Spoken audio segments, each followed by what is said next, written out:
읽어주는 아침 묵상 말씀입니다. 오늘은 레위기 4장 말씀으로서 용서함을 받아야 한다 라는 제목으로 묵상하겠습니다. 오늘 본문은 속죄제에 관한 말씀입니다. 죄 용서함을 받아야지 화목제물을 드릴 수 있기 때문에 오늘 본문에 속죄제에 대한 말씀을 하고 있습니다.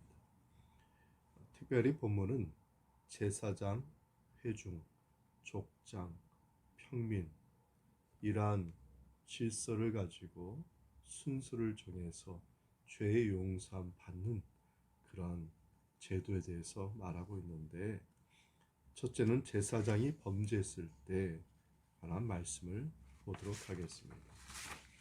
본문 1절에서 12절까지의 말씀입니다. 이스라엘의 제사장은 민족의 종교적인 대표자이며 최고의 지위에 있는 사람입니다. 그러기에 제사장의 죄에 대한 책임은 막중한 것입니다. 이는 백성으로 죄악에 의한 재앙을 입게 하고 그것이 백성 전체에 큰 영향을 미치기 때문입니다. 제사장이 범죄했을 때는 제물로 흠없는 숫송아지를 드려야 하고 제물을 제단으로 끌고 와서 안수한 후에 제물을 잡았습니다. 제사장은 손가락에 그 피를 찍어 성소 앞에 7번 뿌렸습니다. 향단 뿔에도 발라야 했습니다.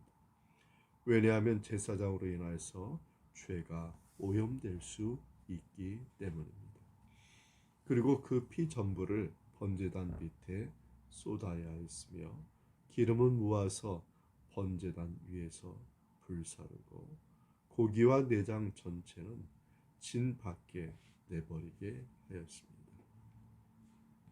이러한 것은 신약 시대 예수님의 십자가의 사건을 기억하게 하는 것인데, 다시 말해서 예수님께서 성 밖에 골고다 언덕에서 십자가에 못 박혀 돌아가신 것을 예표하는 것이라고 볼 수 있습니다. 다시 본문의 말씀으로 돌아와서 제사장의 범죄에 관한 그러한 말씀으로 오늘 본문은 말하고 있는데, 제사장이 개인적인 범죄를 저질렀을 때나 죄를 범하였을 때는 반드시 그 죄에 대해서 회개하고 용서함을 받아야 된다는 것이 본문의 말씀입니다. 우리는 지도자로서 하나님 앞에 회개할 일이 없는지, 용서함을 구할 것이 없는지, 공적인 과오나 물론 사생활에서도 지은 죄가 없는지 살펴보면서 범사에 기도하는 마음으로 범죄하지 않도록 살아야 될 것입니다. 또한 죄를 지었다면 그것을 숨기고 은폐하기 전에 하나님 앞에 나가서 자기의 죄를 토설하고 회개하고 용서함 받아서 새롭게 하나님이 세워주신 제사장으로서의 일을 감당하는 것, 이것이 하나님의 뜻이라고 봅니다. 둘째는 회중과 지도자가 범죄했을 때의 말씀입니다. 13절에서 21절의 말씀인데, 회중이 범죄하면 먼저 죄를 깨닫고 장로들이 숫송아지로 속죄 제사를 드렸습니다. 제물을 드리는 절차와 방법은 제사장의 경우와 똑같습니다.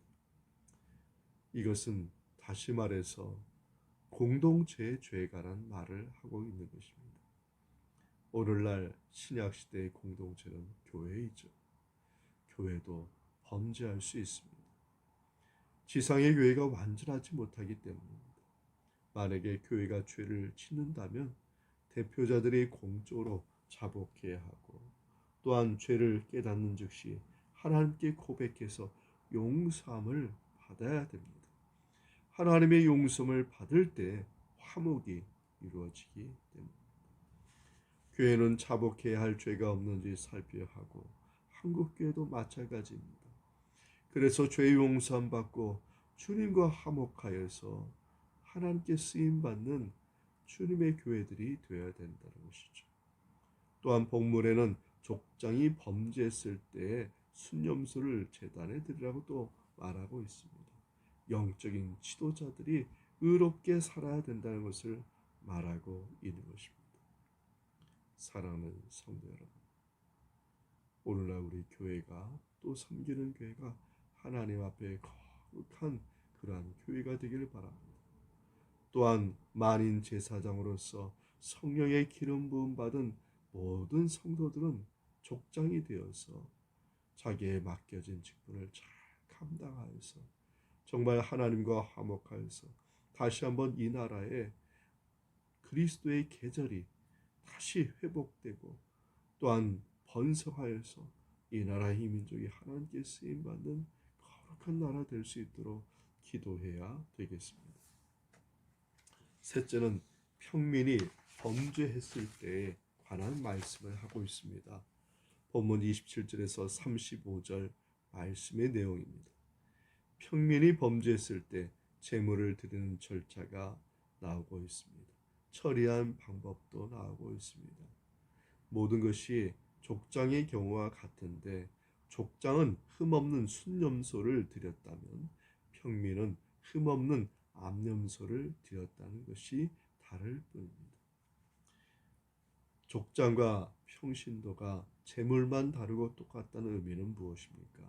평신도들도 족장과 같이 하나님의 기름 부으심으로 거룩한 삶을 살아야 된다는 것을 말하고 있는 것입니다. 하나님의 말씀을 묵상하고 그 말씀 앞에서 기도로 결단을 하고 자신을 살피고 하나님께 거룩함 받는 그러한 삶이 되어야 된다는 것입니다. 우리는 평신도로서 지도자의 충고에 귀를 또 기울여야 됩니다. 하나님이 세운 질서에 우리가 순종해야 하는 것입니다. 인간은 죄 아래에서 태어났기 때문에 죄인 줄 모르고 죄를 범할 때가 많습니다. 그래서 공동체의 질서가 흐트러져서 공동체가 공동체 역할을 못할 때가 많습니다. 육신의 약함 때문에 어쩔 수 없이 죄를 범할 때가 있고 실수의 죄를 범할 수도 있습니다. 그래서 인간은 하나님께 죄를 범했을 때 속히 속죄의 죄를 받아서 속죄함 받는 그러한 삶을 살아야 된다는 것입니다. 예수 십자가의 보혈에 의지하여서 오늘은 우리 모두가 속죄함 받기를 원합니다. 하나님의 세우신 질서가 아름답게 세워지기를 바랍니다. 회복되기를 원합니다. 공동체가 회복이 되고 그리고 이 나라의 모든 한국교회들이 다시 일어서서 이 나라가 거룩하게 쓰임받는 나라가 되는 그러한 날이 오도록 우리가 기도해야 될 줄 믿습니다. 오늘도 속죄함 받는 우리 모두가 되고 하나님과 화목한 삶이 되기를 주님의 이름으로 축원합니다. 아멘. 이 말씀의 은총이 우리 모두에게 함께하기 바랍니다. 아멘.